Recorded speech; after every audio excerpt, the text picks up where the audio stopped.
Hello दोस्तों, नमस्कार। Welcome सभी को हमारे चैनल सतीश क्लासेस में आपका स्वागत है। जैसा कि हम लोग कल यानी इससे पहले जो हमारा एक वीडियो क्लास 12 के फिजिक्स के लिए अपलोड किया गया है, तो उसमें हम लोग पहले शुरुआती चैप्टर का जो हमारे शुरुआती चैप्टर हैं इलेक्ट्रिक फील्ड, जो हमारा पहला चैप्टर है फिजिक्स में, कूलाम का नियम और इलेक्ट्रिक फील्ड यानी वैद्युत क्षेत्र, उसका हम लोग इंट्रोडक्शन वाला पार्ट हम लोग अपलोड किए हैं। और जैसा कि हम लोग पहले भी चर्चा इस पर कर चुके थे कि ये जो पहला चैप्टर है इसमें चार्ज क्या होता है, चार्ज के बारे में बहुत सारी बातें हम लोग चर्चा कर चुके हैं इससे पहले। तो आज हम लोग उसमें उलझने वाले नहीं हैं।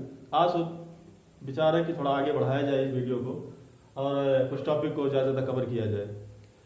तो अगर पीछे की बातों पर थोड़ा बहुत अगर हम लोग चर्चा करें कि जैसे क्या है चार्ज, इसका बिहेवियर कैसा होता है, तो हम लोग जो कि इससे पहले भी हम लोग 11th की क्लास में हम लोग पढ़े होंगे कि जैसा कि न्यूटन ने बताया था ग्रेविटेशनल फोर्स के बारे में, तो वो भी एक फील्ड फोर्स ही था।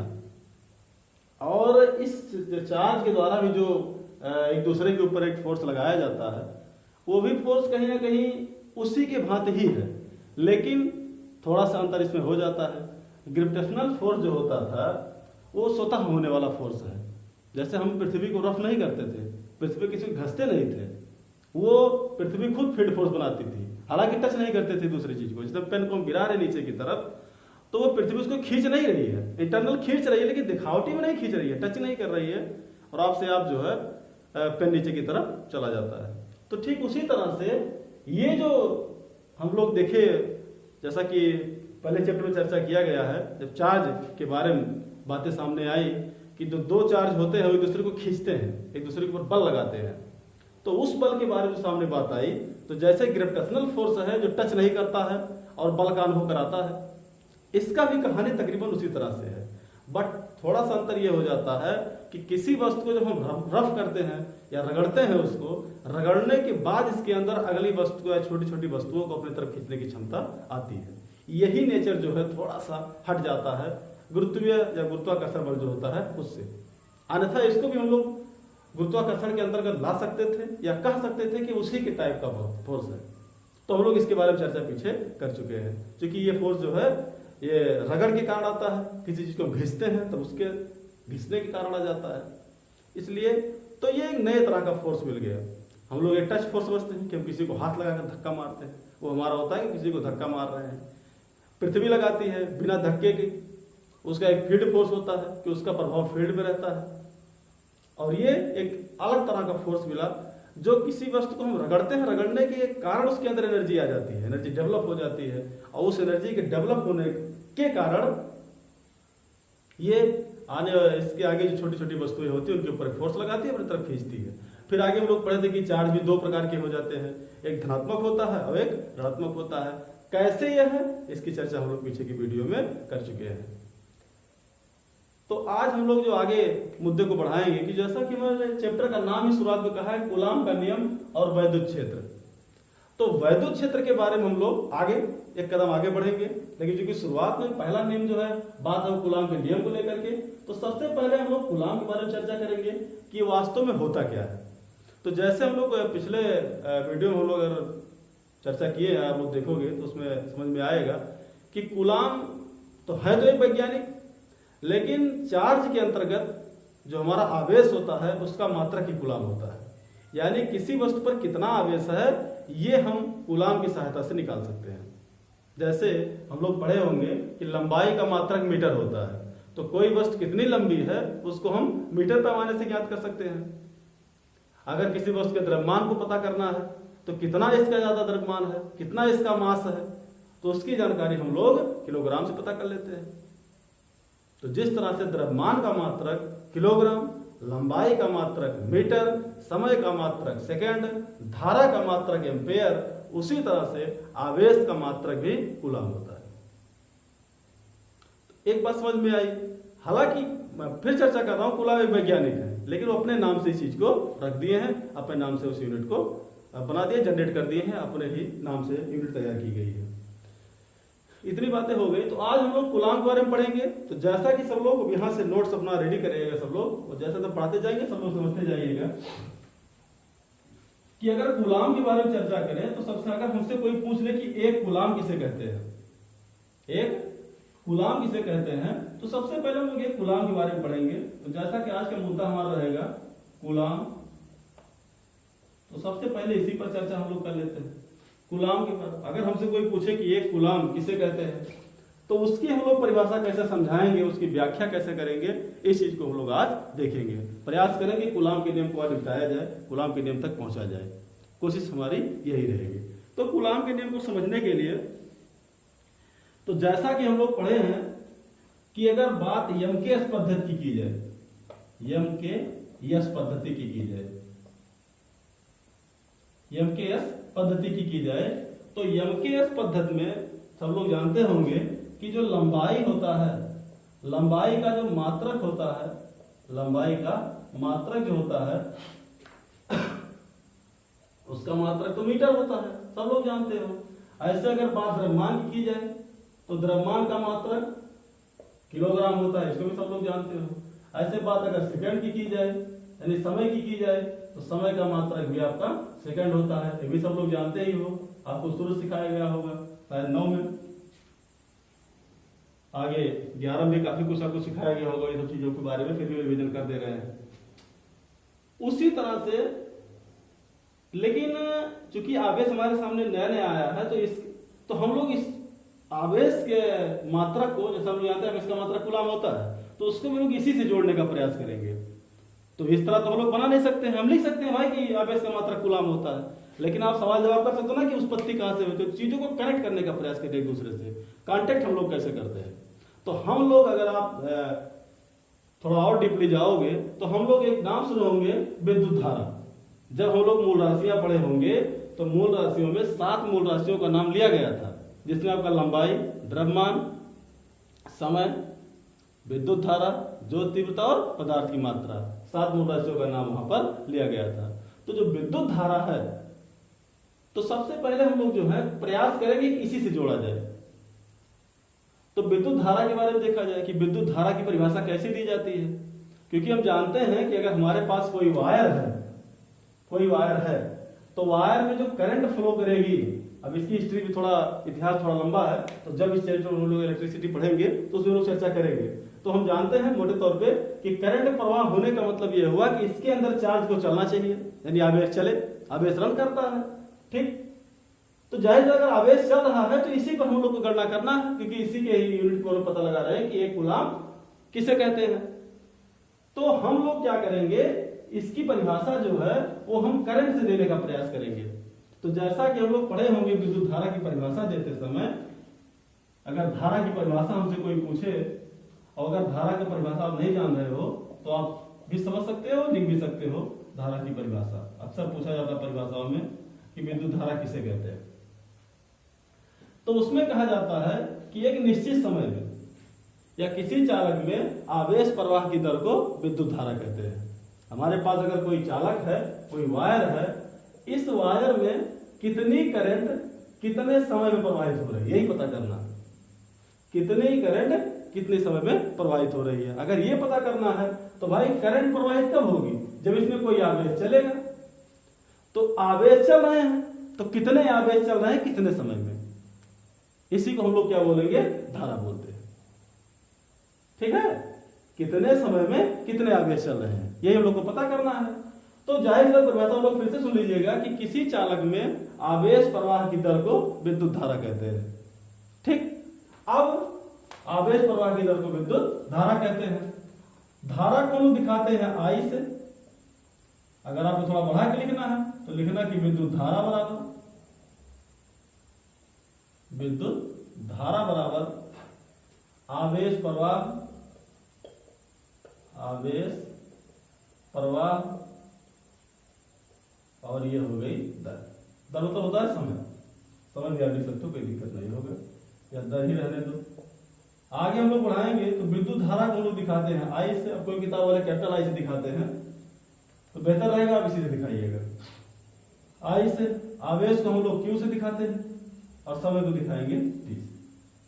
यहां से हम लोग तिरछा गुणा कर लें, पीछे की वीडियो में चर्चा की है इसके बारे में, तो ऐसा हो जाएगा आई इंटू टी, आई इंटू टी। यहां तक बात समझ में आनी चाहिए। I into T. अब Q क्या है? ये आवेश है और हम लोग जानते हैं कि आवेश का मात्रक कूलाम होता है। तो यानी यहां से हम लोग थ्योरी को अगर आगे बढ़ाएं, यहां तक दिख रहा होगा, तो यदि हम ये लिख दें कि Q बराबर 1 कूलाम, कूलाम को C से, ध्यान रहे कूलाम को C से, कूलाम को C से दिखाएंगे। I बराबर मान लिया जाए 1 एम्पियर और T बराबर मान लिया जाए 1 सेकेंड।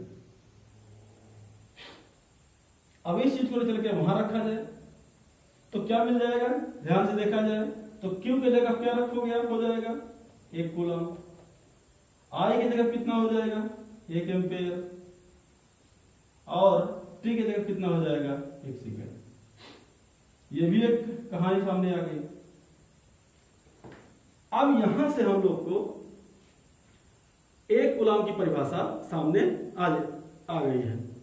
अब 1 कूलम की परिभाषा हम लोग कैसे देंगे? आप लोग भी समझ गए होंगे कि किसी चालक में यदि 1 एम्पियर की धारा 1 सेकंड तक प्रवाहित की जाए, किसी चालक में 1 एम्पियर की धारा 1 सेकंड तक प्रवाहित की जाए, तो उस चालक में गुजरने वाले आवेश, उस चालक में गुजरने वाले आवेश की मात्रा 1 कूलम होगी। किसी चालक में 1 एम्पियर की धारा 1 सेकंड तक प्रवाहित करने में, किसी चालक में 1 एम्पियर की धारा 1 सेकंड तक प्रवाहित करने में उस चालक से गुजरने वाले आवेशों की मात्रा 1 कूलम होगी। यहां से हम लोग निकाल लिए कूलम की परिभाषा। यहां से हम लोग क्या निकाल लिए? कूलम की परिभाषा निकाल लिए।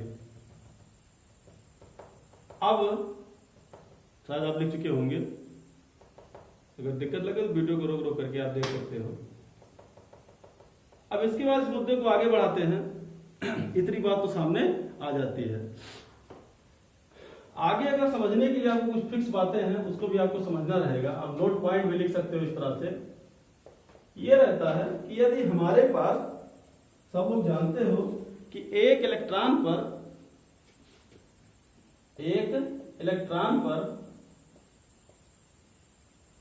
1.6 गुणे 10 के घात -19 कूलम का ऋणावेश होता है। सब लोग जानते हो ऋणावेश होता है। एक इलेक्ट्रॉन पर 1.6 गुणे 10 के घात -19 कूलम का ऋणावेश होता है। अब अगर मान लो हमारे पास कोई वस्तु हो, हमारे पास कोई वस्तु मान लो हो और उस वस्तु पर समान अवस्था से, सब लोग जानते हैं, सब लोग भी चर्चा कर रहे थे कि जितने भी वस्तुएं हैं प्रकृति में सबके अंदर चार्ज है, लेकिन क्यों नहीं वो अपना चार्ज का गुण दिखा रही हैं? क्यों? क्योंकि उनका नेट चार्ज 0 है। तो मान लो यही मार्कर है और इस मार्कर के ऊपर समान अवस्था से 1 इलेक्ट्रॉन ज्यादा है। अगर ऐसा हुआ कि किसी वस्तु पर समान अवस्था से 1 इलेक्ट्रॉन ज्यादा है, तो समझ लेना उस वस्तु के ऊपर समान अवस्था से उसके ऊपर जो आवेश की बात होगी, तो आवेश कितना होगा? समान अवस्था से 1.6 गुणे 10 के घात -19 कूलम ज्यादा ऋणावेश होगा। फिर से रिवीजन करके घुमा दे रहा हूं। कहने का मतलब यह है कि अगर किसी वस्तु के ऊपर समान अवस्था से 1 इलेक्ट्रॉन ज्यादा है, जैसे मान लो हमारे पास कोई वस्तु है, इसमें मतलब 10 प्रोटॉन थे और 10 इलेक्ट्रॉन थे, लेकिन ऐसा ना होकर के इस पर 10 प्रोटॉन और 11 इलेक्ट्रॉन हो गए, तो हम लोग जानते हैं कि 1 इलेक्ट्रॉन पर इतने का चार्ज होता है। तो अगर इस वस्तु के अंदर 11 इलेक्ट्रॉन है और 10 प्रोटॉन है, तो यानी 1 इलेक्ट्रॉन ज्यादा है, तो यानी इस वस्तु के ऊपर जो चार्ज है वो कितना है? 1.6 गुणे 10 के घात -19 कूलम का ऋणावेश वो भी ज्यादा है। समान अवस्था से क्या है? अधिक है। कितना अधिक है? इतना अधिक है। बात समझ रहे हो ना? और यदि मान लिया जाए कि अगर किसी वस्तु पर समान अवस्था से 1 इलेक्ट्रॉन कम है, यानी मान लो 10-10 थे तो न्यूट्रल था वो, लेकिन मान लो किसी कारणवश 10 प्रोटॉन और 9 इलेक्ट्रॉन उसके अंदर है, तो यानी 1 इलेक्ट्रॉन क्या है? कम है। तो यानी अगर 1 इलेक्ट्रॉन कम है तो उस वस्तु पर इतने का क्या हो गया, धनावेश हो गया। अगर बात समझ में नहीं आ रही है तो और समझ लो, जैसे हम लोग चर्चा कर रहे थे कि अगर मान लो ये हमारे पास ये कोई वस्तु है, इसको हमारा प्रयास है कि इसको धनावेशित कर दिया जाए, तो हम बताया था कि प्रत्येक वस्तु जो होती है वो परमाणु से बनी होती है, छोटे छोटे परमाणु लगे रहते हैं उसके अंतर्गत। तो उसके अंतर्गत अगर परमाणु चूंकि विद्युत का उदासीन होता है, विद्युत का स्रोत जानते हो न्यूट्रल होता है वो, अगर उसको चार्ज करना तो हम लोग क्या करते हैं, चार्ज दो प्रकार के होते हैं। मान लो हमारा जो प्रयास है हम धनावेशित करना चाह रहे हैं, तो हम बताए थे आपको कि अगर धनावेशित करना है तो इसमें किसी विधि से, जो भी आपके पास व्यवस्थाएं हैं उसकी सहायता से इसमें से एक आध इलेक्ट्रॉन निकाल लिया जाए। जब इसके अंदर से एक आध इलेक्ट्रॉन निकाल लिया जाएगा तो जाहिर सी बात है, मान लो पहले 10-10 का समूह रहा होगा, 10 इलेक्ट्रॉन 10 प्रोटॉन रहे होंगे, लेकिन किसी कारणवश अगर मान लो इलेक्ट्रॉन निकाल ले गए तो अब बात हो गई 10 प्रोटॉन 9 इलेक्ट्रॉन की, अर्थात ये वस्तु कैसी हो गई, धनावेशित हो गई। अगर मान लो इसको ऋणावेशित करना है तो इसमें हम 10 इलेक्ट्रॉन, मान लो 10-10 के कंबाइन है, दोनों का व्यवस्था है, 10 प्रोटॉन 10 इलेक्ट्रॉन है, इसमें लाकर एक इलेक्ट्रॉन और प्रवेश करा दिए, तो इलेक्ट्रॉनों की संख्या ज्यादा हो गई और प्रोटॉनों की संख्या कम हो गई, तो इससे वस्तु क्या हो जाती है, ऋणावेशित हो जाती है। तो वही बात यहाँ जा रहा है कि यदि कि एक इलेक्ट्रॉन पर इतने का चार्ज होता है, तो अगर मान लो किसी वस्तु में समान अवस्था से एक इलेक्ट्रॉन ज्यादा हो, तो अगर एक इलेक्ट्रॉन ज्यादा है तो इसका मतलब इतना चार्ज इसके ऊपर क्या होगा, ज्यादा होगा, और कैसा है, ऋणावेशित, क्योंकि इलेक्ट्रॉन का नेचर कैसा होता है, ऋणावेशित होता है। इलेक्ट्रॉन के ऊपर इतने का चार्ज क्या होता है, ऋणावेशित होता है। तो अगर इसकी संख्या ज्यादा है तो इतना चार्ज के ऊपर क्या हो जाएगा, ज्यादा हो जाएगा। अगर किसी वस्तु में इनकी संख्या एक कम है, समान अवस्था से एक क्या है, कम है, तो उतने की इसमें क्या हो जाएगी, ऋणावेश में कमी अगर कार्य कम है तो यानी वस्तु क्या हो जाएगा, इतने का धनावेशित हो जाता है। इतनी बात आपको समझ में आनी चाहिए। तो ये बातें हो गई हैं।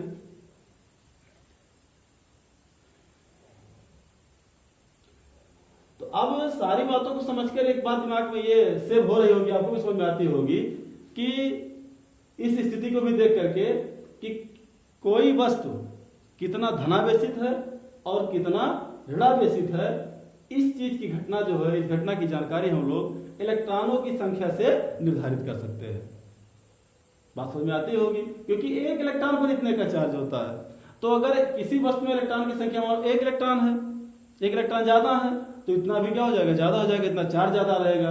2 इलेक्ट्रॉन ज्यादा है तो इसमें 2 का गुणा कर दिया जाएगा, उतने चार्ज ज्यादा हो जाएंगे। तो यानी अगर हमें यह पता करना है कि किसी वस्तु पर यह धनावेशित है कि उस पर चार्ज कितना है, तो हम क्या करेंगे, इलेक्ट्रॉनों की संख्या की गणना करेंगे, और जितने इलेक्ट्रॉनों की संख्या होगी उसी हिसाब से हम लोग आगे गणना कर ले जाएंगे कि इस पर कितना चार्ज है।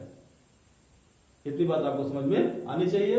अब इसके बाद जब ये चीजें हो गई तो एक और अगली हेडिंग जो आपकी मिलती है वो है आवेश का क्वांटम प्रकृति, जिसको हम लोग बोलते हैं क्वांटाइजेशन करके है। इसको समझते हैं कि ये क्या होता है। इतनी बात सबको समझना चाहिए, इसको नोट्स बना लेना सब लोग, और एक आध 2 बार रिवीजन करोगे तो बात सारी समझ में आना शुरू हो जाएगी और समझ में आती भी होगी। हम लोग जैसे कि पिछले वीडियो में चर्चा किए थे ना कि चार्ज जो होता है वो अपने आप में कुछ नहीं है, उसको बैठने के लिए किसी पार्टिकल की जरूरत होती है। तो इलेक्ट्रॉन वो छोटे से छोटा पार्टिकल है, इसलिए कभी गलती में भ्रम में मत पड़िएगा किसी को समझाने में, कोई भी समझा रहा है आपको गलत भी कोई समझाएगा, फिर भी अगर कहीं ऐसा हुआ तो आप ये समझिएगा चार्ज का मतलब ही होता है कि सर की टोपी। जिस तरह से टोपी के लिए सर का होना जरूरी है, क्योंकि अगर सिर ही नहीं है तो टोपी आप लगाओगे कहाँ, ठीक उसी तरह से चार्ज के लिए भी पार्टिकल का होना जरूरी है, क्योंकि अगर पार्टिकल नहीं है तो आप चार्ज के बारे में आप व्याख्या नहीं करते। तो यही कारण होता है कि सूर्य से जब सूर्य का प्रकाश पृथ्वी तक आता है तो आप जानते हो बीच में वैक्यूम रहता है, मतलब निर्वात रहता है। तो चूंकि अगर निर्वात है तो वहां पर तो पार्टिकल घूमते नजर आएंगे नहीं, इसलिए बहुत सारे चार्ज जो हैं वो पृथ्वी तक नहीं आ पाते हैं। क्यों नहीं आ पाते हैं? क्योंकि उनको चलने के लिए कोई व्यवस्था होनी चाहिए, उस चार्ज को बैठाने की कोई व्यवस्था होनी चाहिए जिस पर चार्ज बैठकर नीचे तक आ पाए, और बैठाने के लिए पार्टिकल होना चाहिए, जो कि वैक्यूम में पार्टिकल घूमते हुए दिखाई नहीं देते।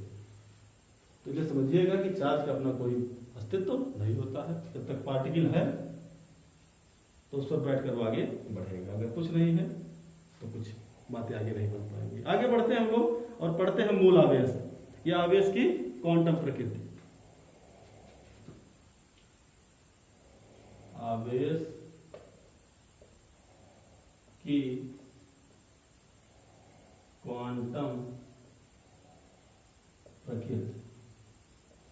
उसको समझो, लिखावट मत ध्यान दीजिएगा, इतना अच्छा लिख रहे हैं कि आप पढ़ सकते हो। अब देखिए ये क्या होता है भाई, क्वांटम प्रकृति क्या होती है आवेश का। सब लोग जानते हो प्रकृति ने हमें आवेश की एक यूनिट प्रदान की है, ये सबसे छोटी से छोटी इकाई होती है।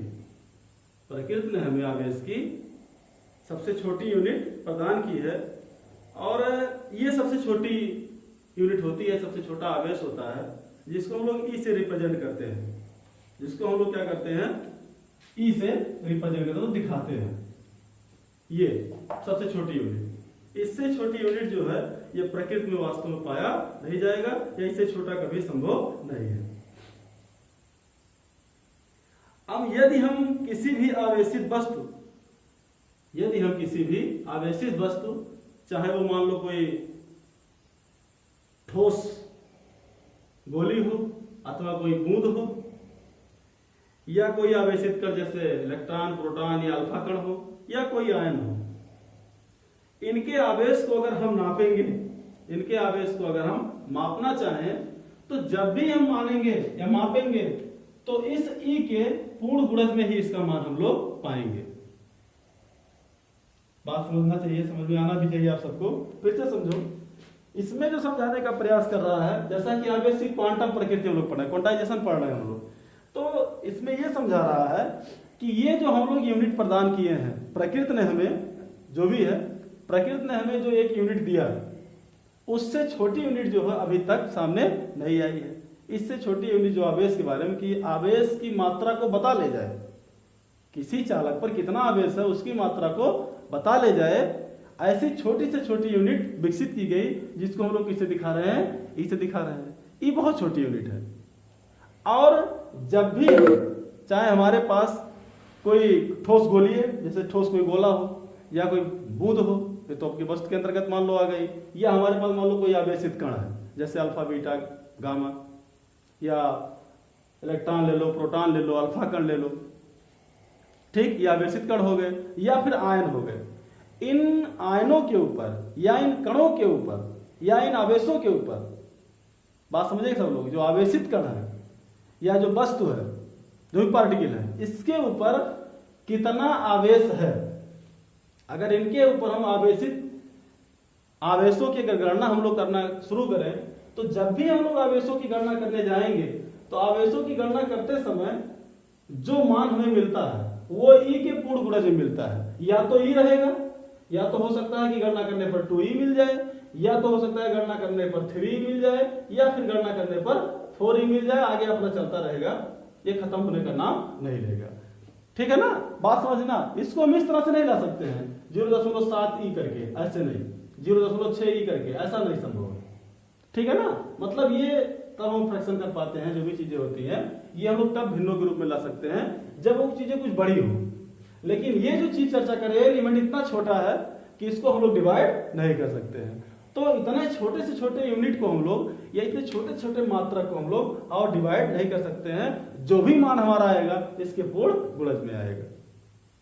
बात समझ रहे हो ना, इस तरह से। इसका कहने का मतलब ये हुआ, क्वांटाइजेशन का मतलब यही होता है। यानी कहने का मतलब, अगर पूरी बात अगर आपके समझ में आ गई होगी, तो एक निचोड़, एक अर्थ सामने आपके समझ में आता होगा कि हम लोग जो हमारे पास आवेश है, आवेश को हम लोग किसी भी रूप से विभाजित नहीं कर सकते। तो आवेश को किसी भी रूप से, किसी भी विधि से विभाजित ना करने की घटना जो है वही कहलाती है क्वांटाइजेशन या क्वांटीकरण कहलाती है।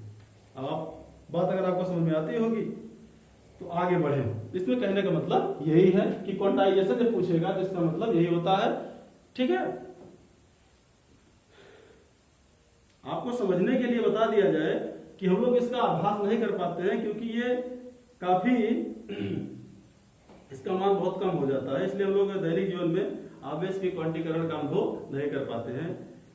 लेकिन आपको बता दिया जाए कि 100 वाट के बल्ब के तंतु से, मान लो कि हमारे पास 100 वाट का कोई बल्ब है, 100 वाट का कोई बल्ब है, और 100 वाट के बल्ब का जो तंतु होता है, ध्यान से देखिएगा बल्ब के स्ट्रक्चर को अंदर, तो ऐसे करके जो बना रहता है उसके अंतर्गत, तो 100 वाट के बल्ब का जो तंतु होता है उसके एक सिरे से 3 × 10⁸ बात समझिएगा, एक सिरे से 3 × 10⁻18 इलेक्ट्रॉन प्रवेश करते हैं तो दूसरे सिरे से 3 × 10⁻18 इलेक्ट्रॉन बाहर की तरफ निकलते हैं। ये भी चीज आपको समझ में आनी चाहिए 100 वाट के बल्ब से। अब आप इनके इलेक्ट्रॉनों की जो कहानी है, इलेक्ट्रॉन जो होता है समझिएगा चार्ज दूसरी बात है, तभी इलेक्ट्रॉन की दो प्रॉपर्टी की चर्चा की जाती है। एक इलेक्ट्रॉन की प्रॉपर्टी होती है, गुण होता है इसका मास, कि इसके पास मास भी है, और दूसरा होता है इसका चार्ज। पिछले वीडियो में चर्चा हम लोग कर चुके हैं इसके बारे में। तो चार्ज अलग चीज है और मास अलग चीज है, और इलेक्ट्रॉन एक कण है, एक पार्टिकल है। इसके साथ दो चीजें हैं, और सब लोग जानते हो अगर हमारे पास कोई कण है, कोई पार्टिकल है, तो उस पार्टिकल में दो चीजें हो जाती हैं। पहली चीज ये हो जाती है कि उसका मास होगा। प्रकृति में ऐसी कोई वस्तु नहीं जिसका मास ना हो, क्योंकि अगर मास नहीं तो उसका अस्तित्व नहीं है, तो उसको हम लोग कुछ कहेंगे नहीं, ऐसी है ही नहीं चीज। तो अगर पार्टिकल है तो उसका मास होगा, ये फिक्स है। लेकिन पार्टिकल है उस पर चार्ज हो ये जरूरी नहीं है। सारे पार्टिकल में ऐसी बात चर्चा में नहीं की जाती है, सबके साथ ऐसा गुण नहीं देखने को मिलता है। तो इसके साथ इलेक्ट्रॉन के साथ दो चीजें हैं, इसके ऊपर चार्ज भी होता है और इसका मास भी है। तो इलेक्ट्रॉन क्या है? एक पार्टिकल। हमने कहा ना कि चार्ज को चलने के लिए किसी पार्टिकल का होना जरूरी है। मान लो पार्टिकल जा रही है, उसके ऊपर चार्ज आकर बैठ जाता है। आगे आप लोग पढ़ोगे मॉड्यूलेशन, तो मॉड्यूलेशन में आपको बताया जाता है कि कुछ विशेष तरह की तरंगों को छोड़ा जाता है और किसी न किसी चीज बैठा दिया। जैसे आप पैदल जा रहे हो, आपको मोटरसाइकिल बैठा दिया जाए, तो आप जल्दी मान लो 5 किलोमीटर की दूरी तय करनी है, आप पैदल जा रहे हो तो आपको हो सकता है 20 मिनट लग जाए, तो आधा घंटा लग जाए या 1 घंटा लग जाए। लेकिन उनको मोटरसाइकिल से बैठा देगा 10 मिनट पहुंच जाओगे आप। तो यानी वो क्या हो गया एक तरह से कि बस बात वही हो गई ना कि इलेक्ट्रॉन है तो चार्ज जो कहीं बैठना है इसके ऊपर। तो चूंकि चार्ज नहीं गति करता, ध्यान रहे कभी भविष्य में गलती मत करना, चार्ज गति करने वाली चीज है ही नहीं, वो प्रॉपर्टी है एक तरह से। चार्ज गति नहीं कर सकता है, वो इलेक्ट्रॉन के ऊपर जब सवार होता है इलेक्ट्रॉन मूव करता है। गलती में कभी मान लो कुछ लोग का भी जाते हैं, लेकिन चार्ज एक प्रॉपर्टी है, वो हिलेगी नहीं अपनी जगह से। ये किसके ऊपर बैठती है? इलेक्ट्रॉन के ऊपर बैठती है, और इलेक्ट्रॉन इसको लेकर आगे की तरफ बढ़ता है। ठीक है ना, बात ये समझनी चाहिए। तो ये बातें हो गई कि अगर हमारे पास 100 वाट का बल्ब है तो उसके एक सिरे से इतने इलेक्ट्रॉन प्रवेश करते हैं, दूसरे सिरे से इतने इलेक्ट्रॉन निकल जाते हैं। और रही बात हम लोग क्वांटाइजेशन की, तो हम लोग इसकी चर्चा कर चुके हैं कि आवेश को हम लोग किसी भी विषय से हम लोग विभाजित नहीं कर सकते हैं। ठीक है ना, विभाजित नहीं कर सकते हैं, ये बताया गया है। अगर विभाजन हम लोग नहीं कर रहे हैं तो उसके इसी गुण को हम लोग बोलते हैं क्वांटाइजेशन, अर्थात क्वांटिकीकरण। अब इसके बाद हम लोग पढ़ते हैं कूलाम का नियम, जो कि आपकी परीक्षाओं के लिए बहुत महत्वपूर्ण है, सारी बात को समझना होगा। अब कूलाम का नियम क्या है, क्या कूलाम बताने का प्रयास किए, इसको हम लोग समझते हैं। और कुछ बच्चों का कहना रहता है कि वीडियो छोटा बनाया जाए। तो बेटा आप इंटर की पढ़ाई कर रहे हो, 5-5 मिनट की वीडियो को बना करके आप लोग यूट्यूब पर देखते होंगे कि 5 मिनट का वीडियो पढ़ा करके आपको जेईई मेंस एडवांस का कहेंगे निकाल देंगे, तो ऐसा संभव नहीं होता है। 5-5 मिनट की वीडियो से आप कुछ नहीं कर सकते हो, सिवाय अपना टाइम खराब कर सकते हो। क्योंकि अगर आप वीडियो 5 मिनट का बना रहे हो तो आप भी अगर किताब आगे पढ़ोगे, 11वीं भी आप पढ़े होंगे, 10वीं पढ़े होंगे, कि 5 मिनट का कोई मैटर नहीं होता। जब तक आपको पूरा कॉन्सेप्ट नहीं दिया जाएगा तब तक आप पढ़ नहीं सकते हो। तो फालतू किसी के बहकाम न आने का प्रयास करिएगा, पूरे कॉन्सेप्ट को देखिएगा, जहां कॉन्सेप्ट अच्छा मिले उसको देखिएगा, समझ दो अपने आप को। परिस्थिति जिस तरह से चल रही है उसको समझते हुए आगे बढ़ते हैं। तो देखिए कूलाम क्या समझाने का प्रयास किए। हम लोग जानते हैं पीछे के लेक्चरों को, जो पीछे का वीडियो जो लोग बनाए उसमें देखे हैं कि जो आवेश होते हैं समान प्रकार के आवेश हैं। जैसे मान लो हमारे पास ये पॉजिटिव है और एक पॉजिटिव आवेश यहाँ पे रखा हुआ है, तो ये जो दोनों आवेश हैं ये एक दूसरे के ऊपर फोर्स लगाएंगे। ये इसको इधर रिपल करने का प्रयास करेगा, ये इसको इधर रिपल करेगा। बात समझ में आती होगी, दोनों दूसरे पर धक्का लगाएंगे। तो यानी हम लोग फिजिक्स में इस बात को बोलते हैं प्रतिकर्षण। इसको क्या कहेंगे? प्रतिकर्षण। ये एक दूसरे को क्या कर रहे हैं? प्रतिकर्षित कर रहे हैं। जरूरी कि प्लस प्लस वाले करते हैं, माइनस माइनस वाले भी इस तरह का व्यवहार करेंगे। मान लो माइनस माइनस कर दिए हैं, ये दोनों भी क्या करेंगे? प्रतिकर्षण ही करेंगे। अच्छा, इसलिए कहा गया है कि समान प्रकार के जो आवेश होते हैं वो एक दूसरे को प्रतिकर्षित करते हैं। तो समान प्रकार के आवेश में प्लस माइनस दोनों की बात की गई है, या तो प्लस प्लस रहे या तो माइनस माइनस रहे, तभी समान हुए ना। तो अगर यहाँ प्लस तो प्रतिकर्षण, यहाँ माइनस तो प्रतिकर्षण। बात समझ में आती है। लेकिन अगर एक जगह पर प्लस कर दिया जाए और एक जगह पर माइनस कर दिया जाए, ठीक, तो ऐसे सिचुएशन में ये दूसरे को क्या करेंगे, आकर्षित करेंगे। एक दूसरे को क्या करेंगे, आकर्षित करेंगे। यानी इनके बीच क्या लग रहा है, आकर्षण बल हम इसको बोलते हैं। बात समझ में आती होगी। कौन सा बल हो जाता है, आकर्षण बल हो जाता है, यानी ये आकर्षित करते हैं। तो इन्हीं बलों को कूलाम जो है वैद्युत बल नाम दिए कि इनके बीच कौन सा बल लग रहा है, तो बताया उन्होंने कि इनके बीच वैद्युत बल कार्य कर रहा है।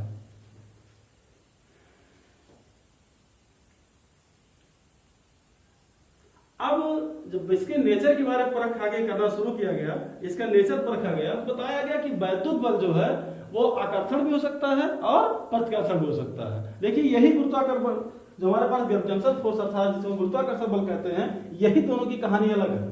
गुरुत्वाकर्षण बल जो है केवल आकर्षण बल ही हुआ करता है, जबकि आपका वैद्युत बल जो है ये प्रतिकर्षित भी कर सकता है और आकर्षित भी कर सकता है। कैसे, अगर ये प्लस या माइनस तो इसके बीच तो आकर्षण बल कार्य कर रहा है, लेकिन अगर दोनों माइनस हो जाए तो प्रतिकर्षण लगेगा, या दोनों प्लस हो जाए तो प्रतिकर्षण लगेगा।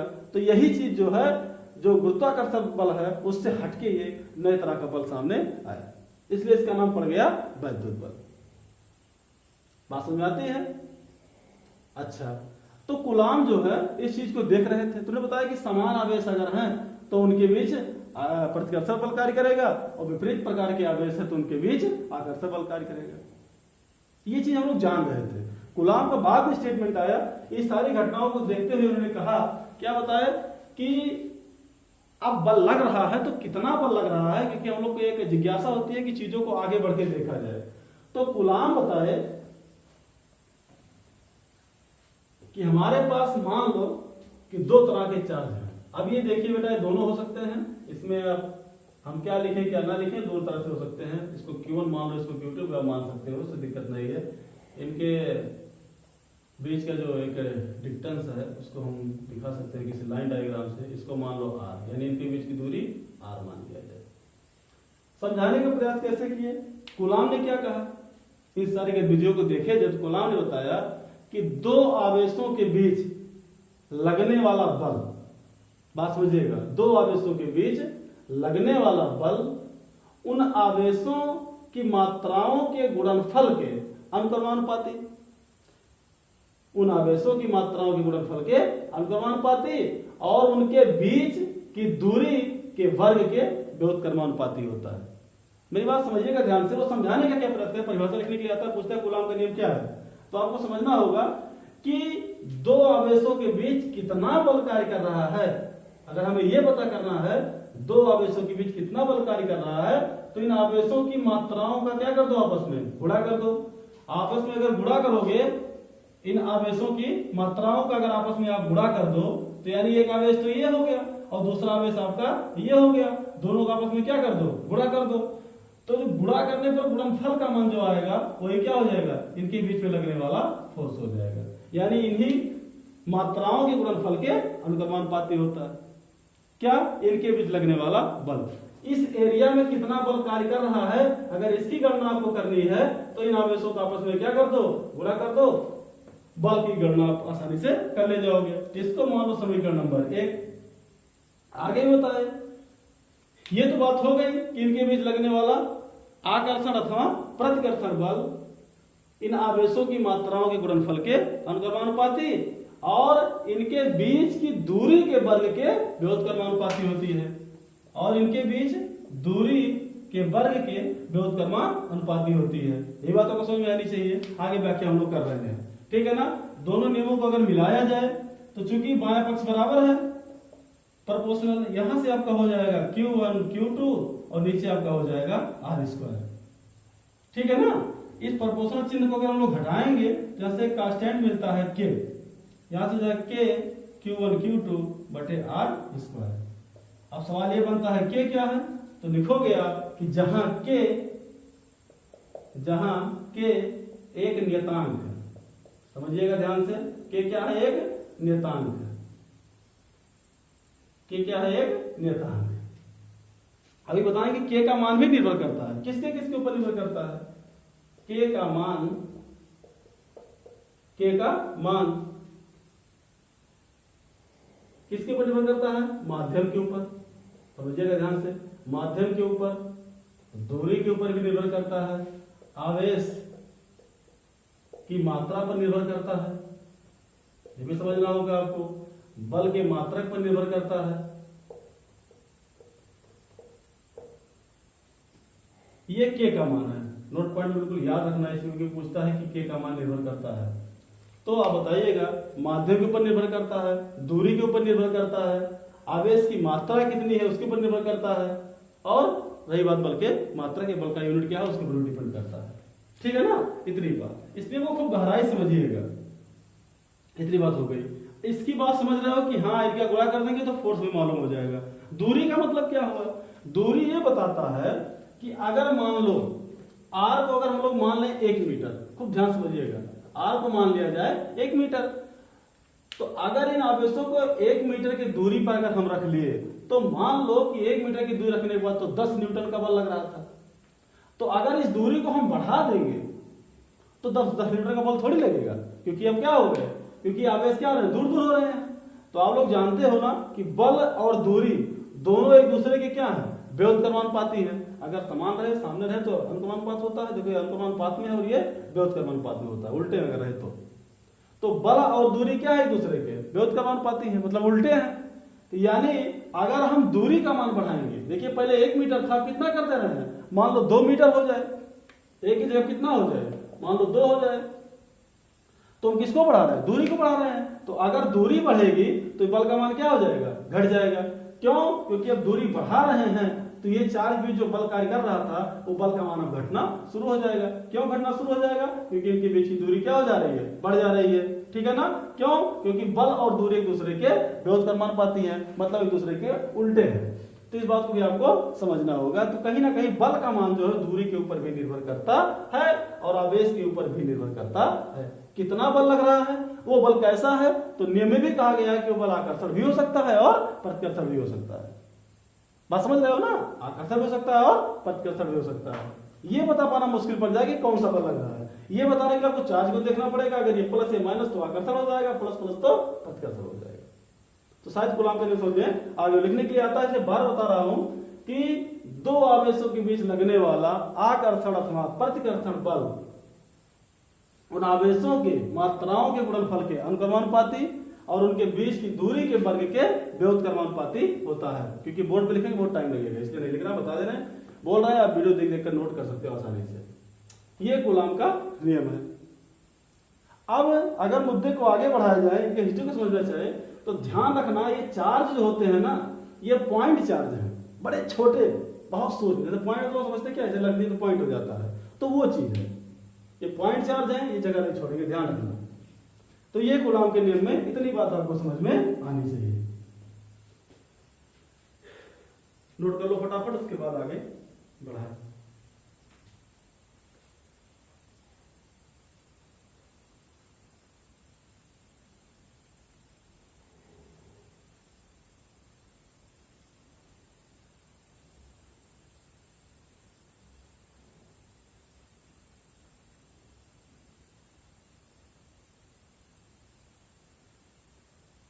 अब अगर थोड़ा सा आगे देखते हैं, इसी मुद्दे को थोड़ा आगे बढ़ाओ। क्या, यदि मान लिया जाए कि बल का मात्रक, ये अब क्या है, बल है, तो बल का मात्रक मान लिया जाए न्यूटन। समझेगा सब लोग कि बल का मात्रक क्या हो जाए, या क्योंकि क्या है, बल है एक तरह से, तो बल का मात्रक क्या होता है भाई, न्यूटन होता है। दूरी का मात्रक, दूरी का मात्रक मीटर होता है, और आवेश का मात्रक,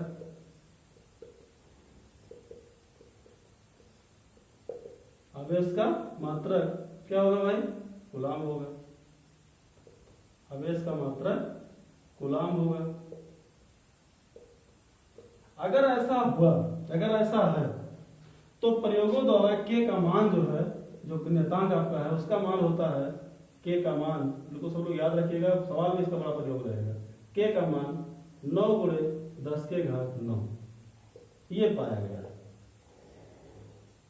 के का मान 9 गुणे 10 के घात 9। आगे पूरा मात्रक भी आपको लिखना पड़ेगा, क्या क्या रहेगा, कैसे आपको निकालना है। तो यहाँ थोड़ा समझ के सब लोग काम करिएगा, गलती मत करिएगा मात्रा लिखने समय, क्योंकि हम के का मान निकालना चाह रहे हैं। तो अगर यहाँ तक वीडियो दिख रहा होगा शायद, तो के का मान निकालो, तिरछा गुणा करोगे तो आपको क्या मिल जाएगा। जैसे ये चीज है तो यहाँ से मिलेगा के Q1 Q2 बराबर यह गुणे आर हो जाएगा, यह गुणे आर का स्क्वायर। इसलिए के बराबर जब निकालोगे तो यहाँ से क्या हो जाएगा, यफ इंटू आर का स्क्वायर, और नीचे Q1 Q2 हम लोग ले रहे हैं तो आप प्रयास करो यहाँ से क्या मान लिया जाए।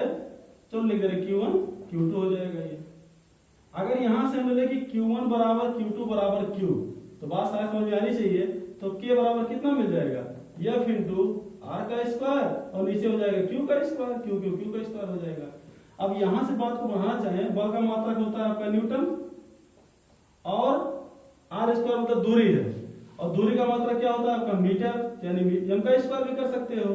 और नीचे क्या हो जाएगा आपका Q मतलब आवेश, आवेश का मात्रक क्या होता है कूलाम, अर्थात C का स्क्वायर लिख सकते हो। ये किसका मान आप ले लिए हो, ये K बराबर ले रहे हो, बात समझ रहे हो ना। ये किसका मान है, ये K का मान है। तो यहाँ से हम लोग चूंकि K का मान यहाँ लिख रहे हैं, तो K का मान कितना लिखा गया, इतना। तो यहाँ से हम लिख क्या सकते हैं कि 9 गुणे 10 के घात 9 क्या लिख सकते हो, न्यूटन मीटर स्क्वायर और प्रति कूलम स्क्वायर। तो ये आपको मिल गया है K का मान। ये भी आपको समझ में आना चाहिए, किसका मान है ये, K का मान है। ये भी बात भी आपको समझ में आनी चाहिए, इस नियम के अंतर्गत जितना भी आपको समझना रहेगा।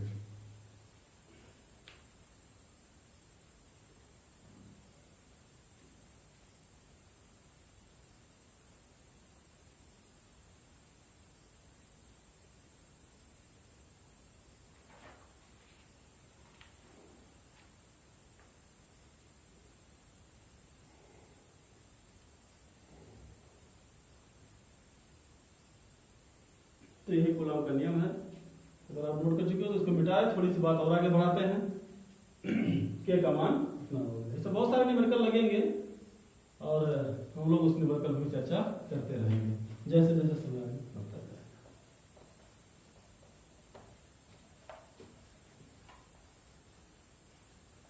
अच्छा, एक सवाल हम लोग लगाते हैं, इस पर अध्ययन करते हैं, फिर देखते हैं। अक्सर गलती लड़के कर ही देते हैं।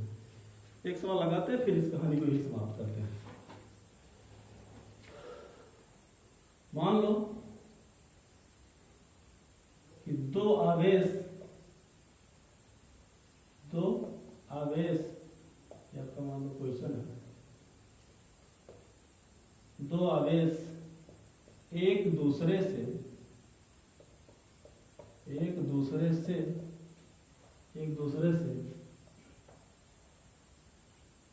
आर दूरी पर स्थित है। यदि उनके बीच की दूरी आधी कर दी जाए तो बल का मान कितना होगा,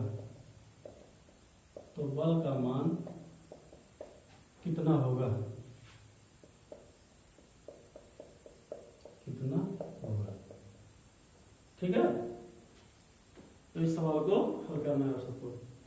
तो वीडियो पॉज करके अपना लगाइएगा सब लोग, बोला सवाल हल करते हैं। तो जैसा कि हम लोग को फार्मूला बताया गया है कूलाम के नियम से, तो बिल्कुल सवाल फार्मूला से कूलाम का नियम क्या कहता है, कूलाम के नियम से F बराबर 9 गुणे 10 के घात 9। आप लगाना चाहो और नहीं तो K के सहायता से लगाओ, K Q1 Q2 बटे R स्क्वायर। दो आवेशों का नाम लिया है तो दो आवेश हम लोग लिख चुके हैं। अगर समान आवेश का तो कोई दिक्कत नहीं था। ये फार्मूला होता है, इसको समीकरण नंबर 1 मान लो, जैसा कि हम लोग के सामने है। सवाल में क्या कर रहा है, ये दोनों के बीच की दूरी कितनी कर दी जाए, आधी कर दी जाए, अर्थात r बराबर क्या कर रहा है, r/2, r बराबर r/2। तो बल का मान कितना होगा, तो चूंकि जब उनके बीच की दूरी r थी तो उनके ऊपर कितना लग रहा था, बल F लग रहा था। अब अगर दूरी r/2 कर दिया गया तो अब तो बल F नहीं लगेगा, यानी कुछ चेंज होगा। तो मान लो उस चेंज बल का मान मान लो F डैश है, तो F डैश बराबर K तो रहेगा, जाहिर सी बात है। आवेश भी वही रहेंगे Q1 Q2, और नीचे r की जगह क्या हो जाएगा, r/2 का स्क्वायर। बात समझ में आनी चाहिए भरपूर आपको। यहां से इस चीज को हल करेंगे तो K Q1 Q2 बटे ऊपर हो जाएगा r², वो नीचे हो जाएगा 4। बात भाई समझ में आनी चाहिए। अब 4 पलट के ऊपर चला जाएगा तो यहां से मिल जाएगा K 4 Q1 Q2 और नीचे कितना हो जाएगा, r² हो जाएगा। ये F डैश का मान, थोड़ा अच्छा दिखने के लिए आप ये कर दो कि 4 को पहले लिख दो और इसको आप K लिख सकते हैं। ये आपका हो गया समीकरण नंबर। अगर थोड़ा सा अगर ध्यान दिया जाए, समीकरण 2 की समीकरण 1 से तुलना कर दिया जाए, समीकरण 2 की 1 से तुलना करने पर, बात समझना, तुलना करने पर क्या देखा जाए कि बायां पक्ष जो है, यानी ध्यान से देखा जाए, इतने को हम लोग क्या लिख सकते हैं, देखा जाए इतने को हम लोग क्या लिख सकते हैं, तो इतना मान जो है वो F के बराबर है, और यहां भी इतना मान लो किसके बराबर है, F के बराबर है। अर्थात इतने के जगह मैं क्या लिख सकता हूं, F लिख सकता हूं। अर्थात कह सकते हो कि F डैश बराबर 4F। यानी आप क्या कह सकते हो कि पहले बल कितना था, F था, अब बल कितना हो गया, 4F हो गया। अर्थात बल का मान क्या हो गया, बढ़ गया, बल का मान बढ़ गया। ठीक है, तो ये आपका रहा सवाल। ऐसे बहुत सारे सवाल रहेंगे, जैसे जैसे वीडियो आगे चलता रहेगा, हम लोग आगे नए नए वीडियो बनाते रहेंगे, तो उसमें बहुत सारे सवाल आपको लगवाते रहेंगे इस टॉपिक पर। इनके लिए तो थोड़ा सा और बढ़ाना हम लोगों को है कि यदि मान लो आवेश जो है निर्वात में हो अथवा वायु में स्थित हो, तो सुविधा के लिए हम लोग K का मान जो है वो उस K के मान को हम लोग नोट कर लिए होंगे सब लोग। थोड़ा सा और आगे हम लोग बढ़ाएंगे कि यदि मान लो कि जो हमारा चार्ज है वो निर्वात हो अथवा वायु की स्थिति में हो, तो या आप ये समझो या ये समझ लो कि जो K का मान है, K के मान को लोग सुविधा के लिए लिखते हैं बटे 4 पाई एप्सिलॉन 0, सुविधा के लिए लिखा जाता है, बाकी और कुछ नहीं। ठीक है ना। तो समीकरण कैसे बनेगा, F बराबर 1/4 पाई एप्सिलॉन 0 Q1 Q2 बटे r²।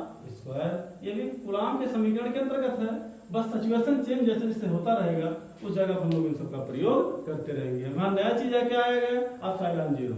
एप्सिलॉन 0 को हम लोग बोलते हैं निर्वात की विद्युतशीलता, निर्वात की विद्युतशीलता बोलते हैं एप्सिलॉन 0 को। बात समझना, जो एप्सिलॉन 0 होती है निर्वात की विद्युतशीलता की बात हम लोग करते हैं, अगर उसकी इंग्लिश हम लोग देखें तो परमिटिविटी बोलते हैं, यानी एक तरह से परमिट करता है एप्सिलॉन 0। ठीक है ना। फ्री स्पेस के लिए अगर देखा जाए तो ये परमिट करता है, अलाउ करता है चार्ज को आगे बढ़ने के लिए। ठीक है ना। अगर यही परमिट नहीं करेगा तो आगे जो हम लोग करंट इलेक्ट्रिसिटी हम लोग की चलती है वो कहीं ना कहीं बाधित हो जाती है। इसलिए इसका नाम हम लोग बोलते हैं परमिटिविटी बोलते हैं, या आप सीधा परिभाषा समझो कि परमिट हम लोग करते हैं। जैसे हम लोग को कहीं आगे बढ़ना होता है, दूसरे स्टेट में जाना, तो लोग को परमिट बनवाना पड़ता है कि आपका परमिट होना जरूरी है। इसलिए एप्सिलॉन 0 क्या बताता है, निर्वात की विद्युतशीलता, या हम लोग बोलते हैं कि परमिट देता है, परमिटिविटी इसको बोलते हैं फ्री स्पेस के लिए, निर्वात के लिए खास करके। बात समझना सब लोग। अब एप्सिलॉन 0 का मान भी होता है, इसको भी सब लोग डायरेक्ट नोट कर लेना, वजह इसको आगे नहीं बढ़ाएंगे। 8.85 × 10 के घात -12 10 के घात -12 कूलम स्क्वायर।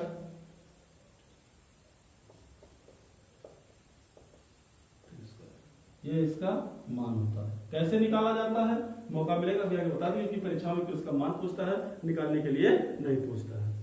ठीक है।